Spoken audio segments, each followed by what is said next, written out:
शेवग्याची तुम्ही पातळ आमटी किंवा डाळीची आमटी किंवा शेंगदाण्याची आमटी खाल्ली असाल, पण आजचा शेवगाची भाजी किंवा शेवगा फ्राय म्हटलं तरीसुद्धा चालेल.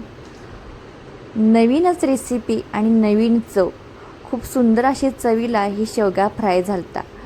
एकदम ग्रेव्ही टाईपमध्ये किंवा अगदी सुक्कं मटण खातात ना, त्याच पद्धतीनं हा शेवगा फ्राय लागतो.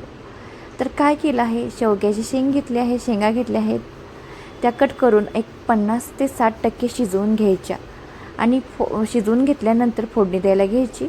एका पॅनमध्ये घातलं आहे 2-3 चमचे तेल, जिरे घातलं आहे. जिरे छान तडतडले की त्यामध्ये घालायचे 2 मिडियम साईजचे कांदे बारीक असे कट केलेले. टमाटर घालायचा, एक कट केलेला टमाटर आहे ते आपल्या आवडीनुसार घालायचा. जेवढा टमाटर आवडत असेल तेवढं तुम्ही टमाटर इथं ॲड केला तरी चालतो.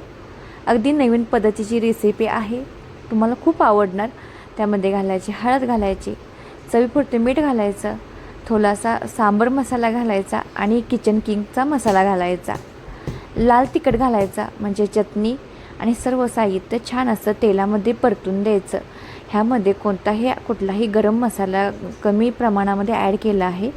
कुठलंही वेगळं काही न घालता हे शेवगा फ्राय केलं आहे. खूप छान चवीला लागतो. दरवेळेला आपण शेवग्याची आमटी खातो, शेवग्याची वेगळ्या पद्धतीच्या तुम्ही रेसिपी बघितला असाल, पण आजची रेसिपी खूप सुंदर चवीची आहे. कारण की एकदा खाल्ली ना, तुम्ही ह्याच्या प्रेमात पडणार 100% बरं का.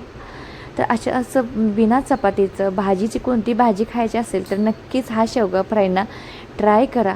खूप सुंदर चवीला लागतो. जे शाकाहारी लोक आहेत तुमच्या घरामध्ये जेवायला आले असतील त्यांना एकदा ना हा शेवगा फ्राय करून द्या. ही रेसिपी तुम्हाला विचारणार, कारण की आमच्या घरामध्ये खूप फेवरेट अशी ही रेसिपी झाली आहे शेवगा फ्राय. माझे मिस्टर त्यांना आवर्जून शेवगा बाजारातून आणतात.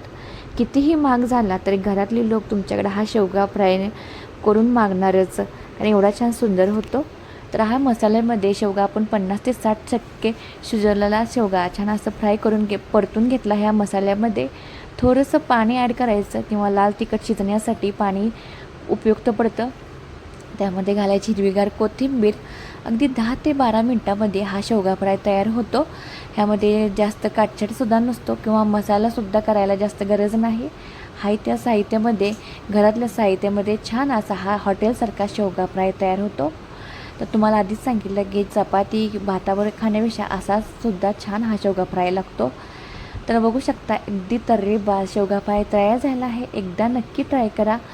तर गरमागरम चपाती भाकरीवर ताव मारा, आणि ज्यांना नॉनव्हेज खात नाही त्यांना तर आवर्जून हा शेवगा फ्राय द्या. अगदी सुक्कं चिकन असताना किंवा मटण असतं तसाच लागतो हो.